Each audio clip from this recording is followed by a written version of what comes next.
ስብሐት ለአብ ወወልድ ወመንፈስ ቅዱስ ለዓለም ወለዓለመ ዓለም አሜን። በነገራችን ላይ የደብረ ዘይት አገልግሎት የደብረ ዘይት በዓል ይሄ የዓለም ማሰናበቻ በዓል ነው። ሰው የለኝም ብሎ ነው መልስ የተናገረው። ስጋ ይደክማል፣ የነፍስ ስራ ይጀምራል። ህዝቡ ያን ቀን ቤተክርስቲያን የሚቀር ሰው የለም።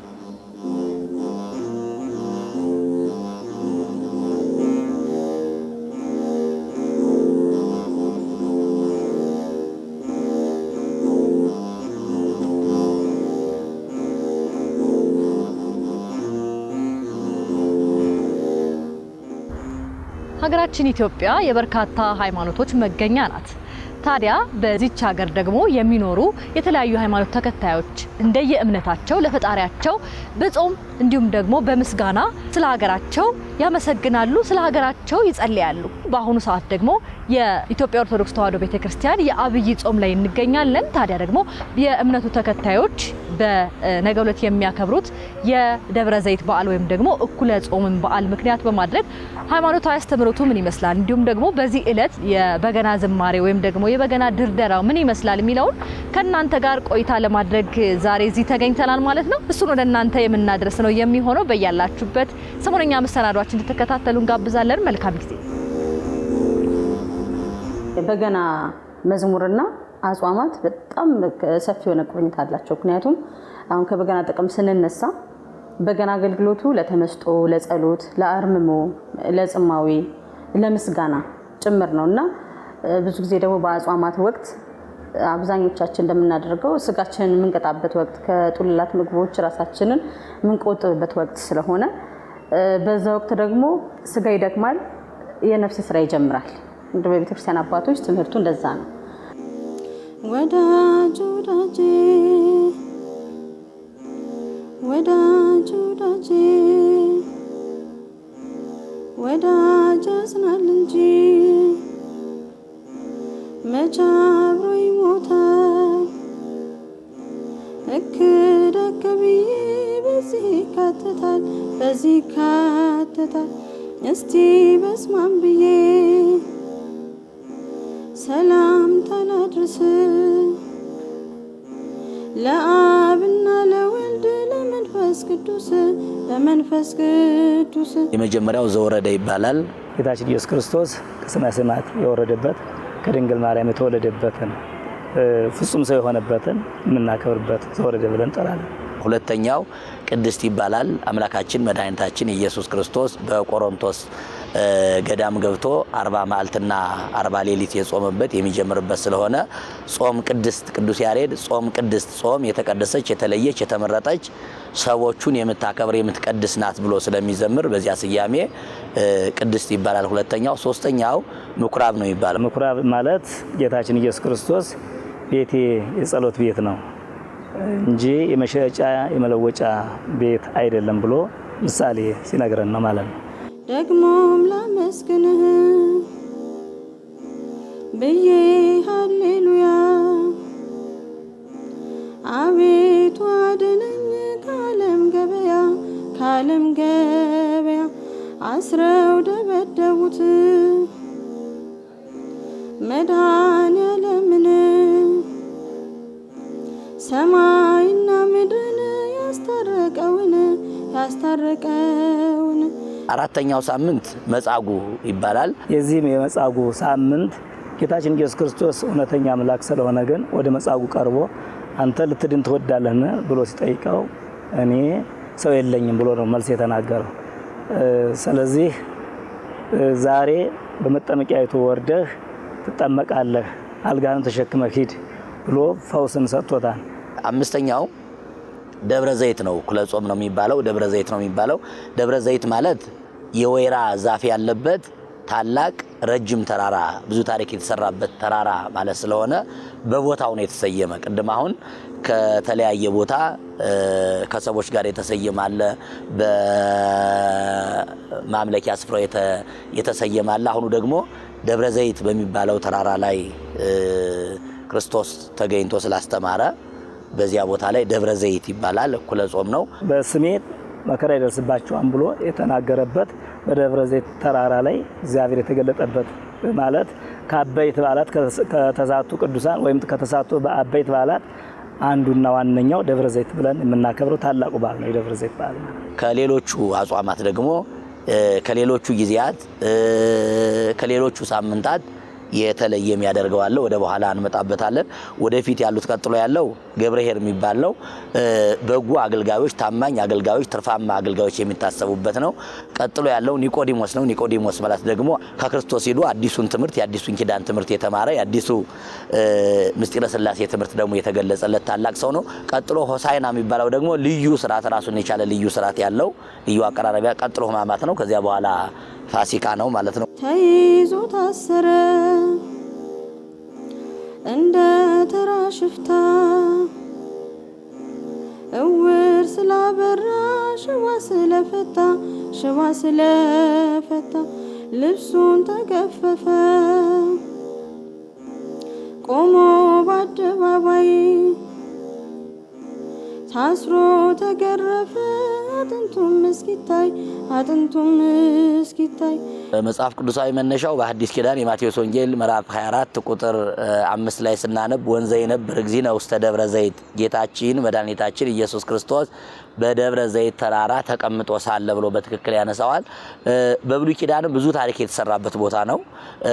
በኢየሩሳሌም ደግሞ ከሚታወቁ አምላካችን መድኃኒታችን ኢየሱስ ክርስቶስ ታሪክ ከሰራባቸው ተራሮች መካከል አንዱ ነው። ደብር ማለት ተራራ ማለት ነው። ዘይት ማለት ደግሞ የወይራ ዛፍ የወይራ ልምላሜ ያለበት ታላቅ ተራራ ማለት ነው። ክርስቶስ የሚገለጥበት በዕለተ ሰንበት በዕለተ እሑድ የሚገለጥ ክርስቶስ በዛን ሰዓት መልካም የሰሩ ወደ ሕይወት ትንሣኤ፣ ክፉ የሰሩ ደግሞ ወደ ሲኦል የሚወርዱበት እናንተ የአባቴ ቡሩካን የተዘጋጀላችሁ መንግሥተ ሰማያት ትወርሳላችሁ ተብሎ የተነገረበት ወይም ደግሞ ቅዱሳን ሐዋርያት ጌታችንን የጠየቁበት ያንተ መምጫህ ቀን መቼ ነው ብለው የጠየቁበት ደብረ ዘይት ይባላል ማለት ነው። ባጭሩ ሁላችንም የምናውቃቸው የመጋቤ ስብሐት አለማዋጋ መዝሙር ነው። ስለ ዳግም ምጽአት የሚያወሳ ነው። በደብረ ዘይት ወቅት የሚዘመር ነው ማለት ነው።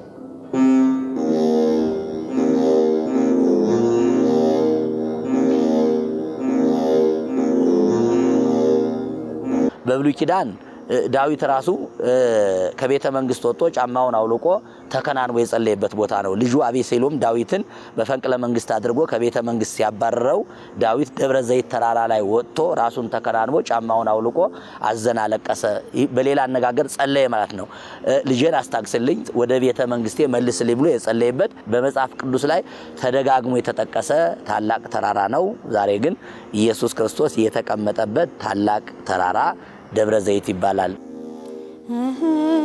እንዲህ አድርገን ስራውን ሁሉ አምነን እናምናለን ዳግም ይመጣል ብለን፣ ነገር ግን ዳግም ይመጣል ስላልን ከጻድቃንም ከመላእክትም ቢሆን የሚያውቅ የለም የሚመጣበት ቀኑን ባላወቅነው ባልመረመርነው ሰዓት ግሩም ሆኖ ይመጣል እንጂ ድንገት።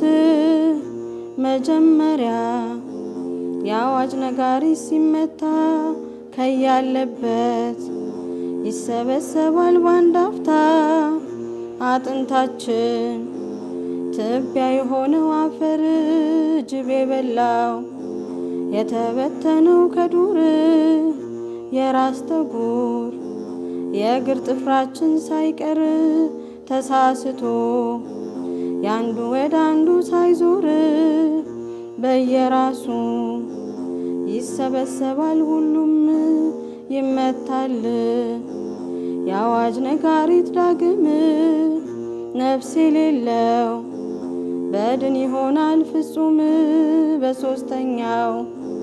የአዋጅ ነጋሪ ሲመታ ይነሳሉ መልካም የሰሩ በልልታ የብርሃን ልብስ የብርሃን ቀሚስ ለብሰው እንደ ፀሐይ እንደ ጨረቃ ደምቀው እግዚአብሔርን ፈጣሪያቸውን መስለው ይሰሙና በቀኝ ቆመው ፍርዱን ከማያልፈው ተድላ ደስታ በቀር ጠግቦ ቁንጣን ተርቦ ስስት ሳይኖር ገብቶ መውጣት አግኝቶ ማጣት ችጋር የሌለባት ደገኛይቱን ሀገር ይወርሳሉ መልካም የሰሩ በምድር ኃጥአንም እጅግ ከጭራ ቀጥነው መልካቸውም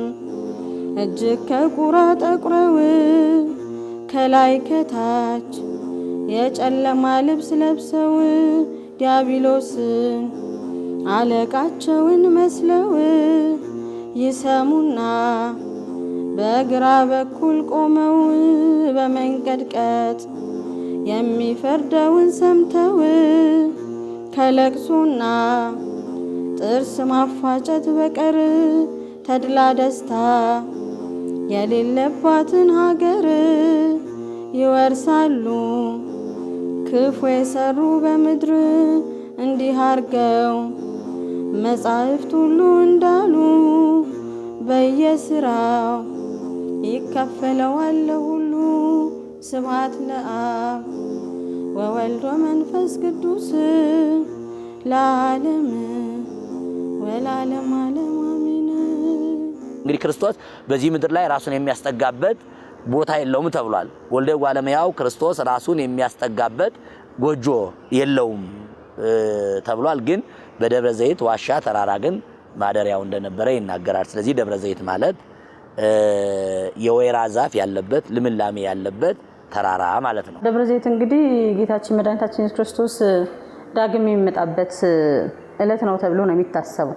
በቤተክርስቲያናችን ያስተምረውን ማንም ሰው የሚያውቀው ባይሆንም ቀኑን ዕለቱን ግን አባቶቻችን እንግዲህ አቡሻርን ቆጥረው እንደነገሩን እዚህ ሰሙን ላይ ይውላል የሚል እሳቤ ስላለ እኔም እንደተማርኩት እንግዲህ በዚህ ሰሞን ስለ ዳግም ምጽአት፣ ስለ ዳግም መምጣቱ፣ ስለ ፍርድ ቀን የሚዘከርበት ዕለት ነው። ስለዚህ በበገናውም የምንዘምረው ስለ ዳግም ምጽአቱ እና በቃ ስለ ንስሐ የሚያስፈልጉ ነገሮች አሁን ለዳግም ምጽአት አምላክ አንተ ስትመጣ እንዴት ሆነን ነው መዘጋጀት ያለብን፣ እንዴት ለምናደርገው፣ ምንድን ነው የምናቀርበው የሚለውን ነገሮች የሚዘክሩ ግጥሞች ናቸው የሚወሱበት። ይህንን በዓል ለየት የሚያደርገው ለምንድን ነው ከተባለ የደብረ ዘይት በዓል የሚከበረው በጌታችን በመድኃኒታችን በኢየሱስ ክርስቶስ ስም የሚከበር በዓል ነው። ደግሞ ዓለም የሚጠብቀው ክርስቲያኖች ደግሞ ተስፋ የሚያደርጉት ክርስቶስ ይመጣል ተብሎ የሚጠበቅበት ቀን ስለሆነ ከሌሎቹ በዓላት ለየት ያደርገዋል።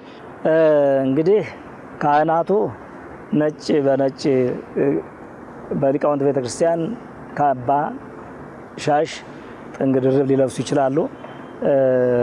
ዲያቆናቱ ደግሞ ቅዱስ እስጢፋኖስ መስለው በግራና በቀኝ የተለያዩ አልባሳት በጣም የተጌጡ ልብሶችን ይለብሳሉ። ምእመናን ደግሞ ነጭ በነጭ ለብሰው በመንግስት በመጣህ ጊዜ በቀኝህ የምታሳርፈን ወይም ደግሞ የምትፈርድልን ቀን ዛሬ ነው ብለው በደስታ ምስጋናውን የእግዚአብሔር ምስጋና የሚቀርብበትን ከካህናቱ፣ ከዲያቆናቱ፣ ከመዘምራኑ፣ ከሊቃውንተ ቤተክርስቲያን ጋር ሆነው ምስጋና የሚያቀርቡበት በእንደዚህ አይነት አገልግሎት ላይ ይሳተፋሉ ማለት ነው። በነገራችን ላይ የደብረ ዘይት አገልግሎት የደብረ ዘይት በዓል ይሄ የዓለም ማሰናበቻ በዓል ነው ተብሎ የሚታሰበው ማለት ክርስቶስ የሚመጣበት የምናስብ ስለሆነ የዓለም ፕሮግራም መዝጊያ ማጠቃለያ ስለሆነ ቤተክርስቲያን ማታ የተቆመውን ሰዓታት ስብሐተ ነግሁን፣ ቅዳሴውን፣ የወንጌል ትምህርቱን አጠቃላይ በአውደ ምሕረት ነው የምታስረው። አውደ ምሕረት ላይ ያለው አገልግሎት የአገልግሎት ሁሉ ማሰሪያ የህዝቡ ማሰናበቻ በረከት መስጫ ስለሆነ በአውደ ምሕረት በጣም ህዝቡ ያን ቀን ቤተክርስቲያን የሚቀር ሰው የለም። ይሄ እንግዲህ ዳግም ስትመጣ የሚለው የዘርፉ ደምሴ የአቶ ደምሴ ደስታ ልጅ የሆነው የዘርፉ ደምሴ የበገና መዝሙር ነው። በዚህ በደብረ ዘይት ዕለት የሚዘመር ከሚዘመሩ መዝሙሮች መካከል አንዱ ነው።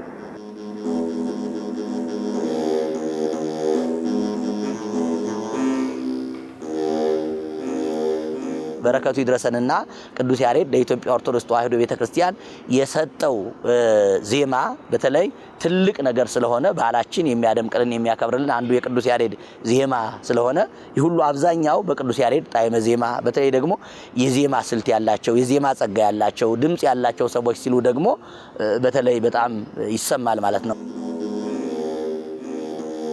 ዳግም ስትመጣ ባለም ፍጻሜ እንዴት ይሆን ቤት በኩል ቆሜ ቤት በኩል ቆሜ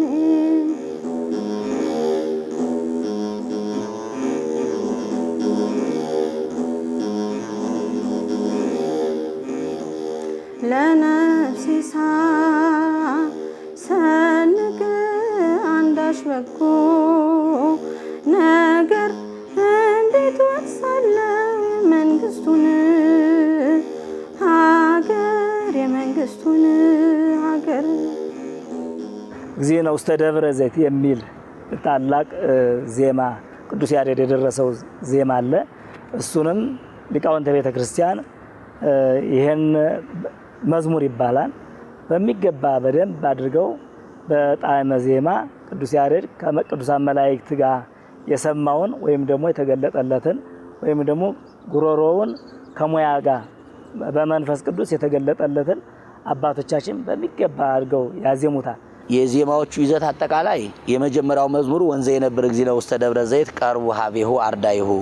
ያን ቀን የሚዘመረው ጌታ በደብረ ዘይት ተቀምጦ ሳለ ደቀ መዛሙርቱ ቀርበው የዕለተ ምጽአት አንተ የምትመጣበት ያለም የሚያልፍበት መቼ ነው ብለው ሲሉት ቀኑንና ሰዓቱን አታውቁትም፣ ነገር ግን ተዘጋጅታችሁ ኑሩ። መዘጋጃውን ነው ቀድሞ የነገረን። ደብረ ዘይት ጌታ መቼ እንደሚመጣ አይታወቅም፣ ምክንያቱም እመጣለሁ ብሏል። ግን የሚመጣበት ቀን ዕለተ እሑድ ነው። ቀኑ ደብረ ዘይት ነው። ወርሁ ወርሃ መጋቢት ነው። ዘመኑ ዘመነ ዮሐንስ ነው። በየትኛው ዕለተ እሑድ በየትኛው ዘመነ ዮሐንስ በየትኛው ወርሃ መጋቢት እንደሚመጣ ስለማይታወቅ የመጨረሻው ተዘጋጅታችሁ ጠብቁ ነው። ቀድሞ ግን ዋዜማውን ጌታ ከመምጣቱ በፊት ምን ማድረግ እንዳለብን ማስጠንቀቂያ መንገዶቹን ነግሮናል።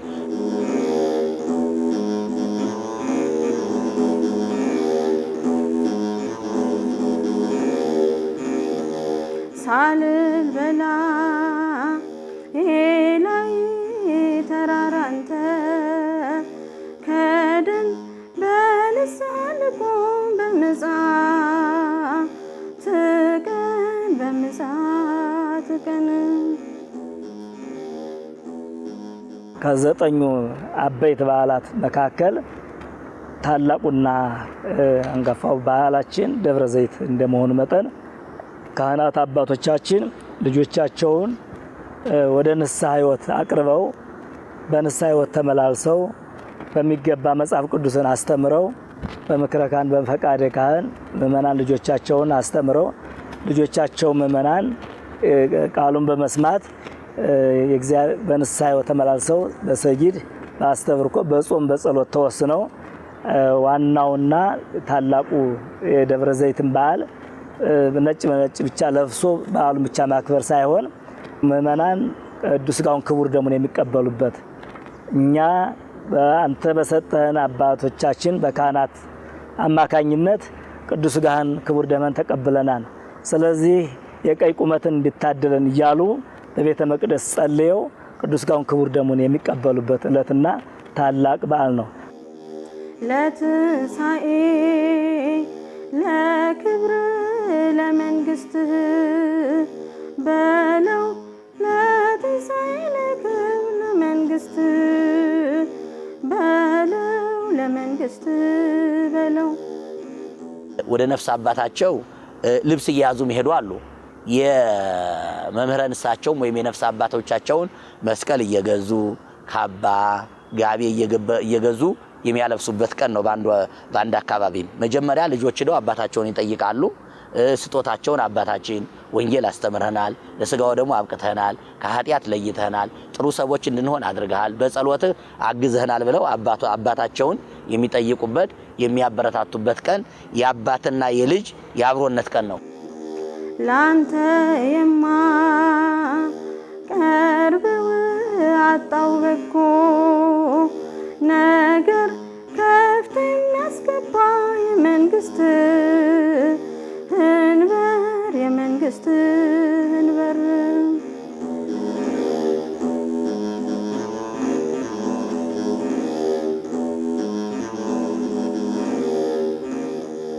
አለው ባዶ እጅን መብራት ሳላ በራ ኃጢአቴ በዝቶብኝ መቅረዜ ተሰብራ ካህናት አባቶቻቸውም ምእመናን ቅዱስ ሥጋውን ክቡር ደሙ ሲቀበሉ እኔ በእውነት ዛሬ መልካም ስራ ሰርቻለሁ፣ የእግዚአብሔርን ስራ ሰርቻለሁ፣ ያዘዘኝን ፈጽሜያለሁ፣ ስለዚህ መክሊቴን በሚገባ አትርፌያለሁ ብለው የሚደሰቱበት ባለ ሁለት መክሊት ካህናት አባቶች ካስተማሩት ትምህርት ፍሬ የሚያፈሩበት ዕለት ነው። ምእመናንም ደግሞ ያንን ቅዱስ ሥጋ ክቡር ደም ተቀብለው ሰማያዊ መንግስቱን የሚወርሱበት ጌታችን ኢየሱስ ክርስቶስ ኃጥአንን በግራው ጻድቃንን በቀኝ በሚያሳርፍበት ወይም ደግሞ በሚያኖርበት ሰዓት ምእመናን በቀኝ የሚያርፉበትን እያሰቡ ወይም ደግሞ በቀራንዮ አደባባይ የተቆረሰውን ቅዱስ ሥጋ የፈሰሰውን ደሙን እያመኑ ቅዱስ ሥጋውን ክቡር ደሙን የሚቀበሉት ሰማያዊ ርስተ መንግስተ ሰማያትን የሚወርሱበት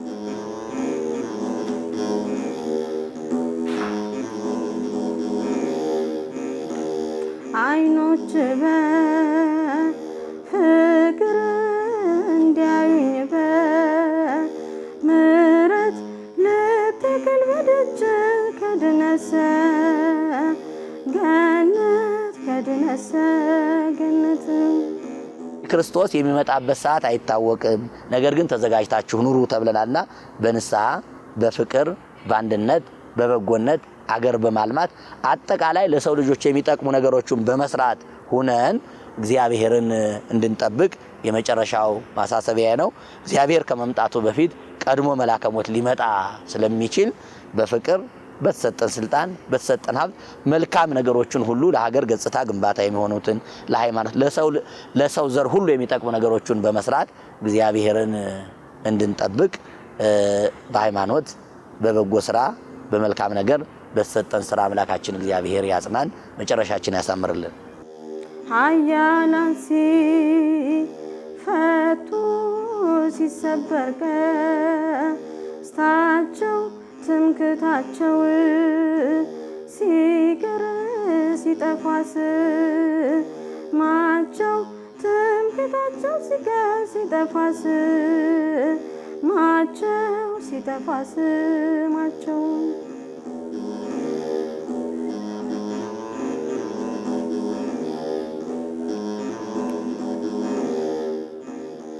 ታናሿን ባሪያህን ጻፈኝ በመጽሐፍ ቅዱሳን ካሉበት የድነት መዝገብህ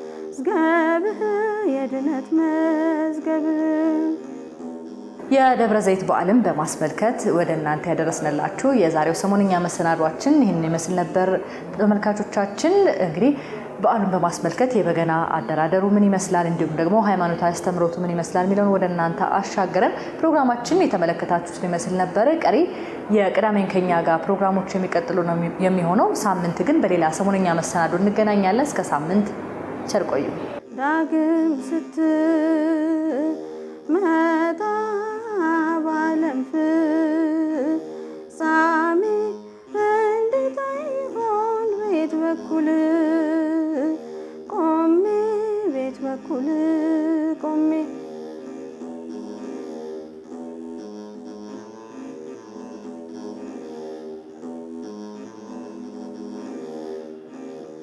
ለነፍሴ ሳልሰንቅ